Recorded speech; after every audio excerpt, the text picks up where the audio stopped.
Hello বন্ধুরা, আপনারা কেমন আছেন? আপনারা নিশ্চয়ই ভালো আছেন। তো আপনারা যদি আপনাদের যে কোনো সিম থেকে 2 GB ইন্টারনেট ফ্রি আনতে চান, তাহলে কিন্তু অবশ্যই আজকের এই ভিডিওটা পুরো দেখবেন। পুরো দেখলে কিন্তু আপনাদেরই লাভ হবে।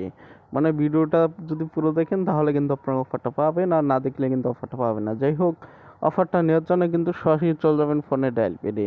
ফোনে ডায়াল পেড চলে আসার পর এখান থেকে আপনাকে একটা কোড ডায়াল করতে হবে। কোডটা কিন্তু আপনাদেরকে আমি দেখাই দেবো। কোডটা দেখানোর আগে আপনাদেরকে আমি ছোট্ট একটা কথা বলি, মানে আজকের এই ভিডিওতে যদি এখন একটা না লাইক করে থাকেন, প্লিজ লাইক বাটনে ক্লিক করে একটা লাইক করে দেবেন, কারণ আমি কিন্তু আপনাদের জন্য অনেক কষ্ট করে ভিডিও বানাই। আপনারা কিন্তু অনেকেই জানেন যে একটা ভিডিও বানাইতে কিন্তু অনেক কষ্ট হয়।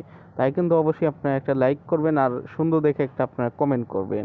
কমেন্টে লিখবেন যে নাইস ভিডিও কিংবা গুড ভিডিও, এরকম লিখে কিন্তু একটা কমেন্ট করবেন, কিংবা লাভ রিয়েক্ট দেবেন, তাহলে কিন্তু হবে। আর অবশ্যই কিন্তু চ্যানেলটাকে সাবস্ক্রাইব করে নেবেন। তো যাই হোক, এখন আপনাদেরকে আমি কোডটা দেখাই দিই। কোডটা হলো *121*। তো বাকি কোডগুলো দেখানোর আগে আপনাদেরকে আমি আরেকটা ছোট্ট কথা বলি, মানে এই অফারটা কিন্তু সকল সিমে নাও থাকতে পারে। মানে যাদের সিমে অফারটা থাকবে শুধু তারাই অফারটা পাবে, আর যাদের সিমে না থাকবে তারা কিন্তু অফারটা পাবে না।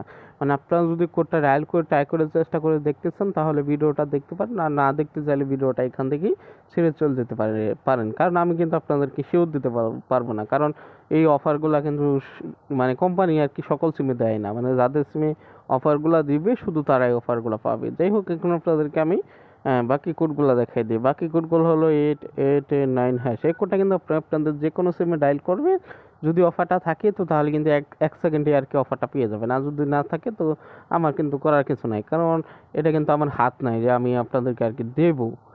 এটা যদি কোম্পানি দেয় তাহলে কিন্তু অফারটা পাবেন, আর না দিলে কিন্তু আপনারা অফারটা পাবেন না। যাই হোক, আশা করি আপনাদেরকে আমি বিষয়টা বুঝাইতে পারছি।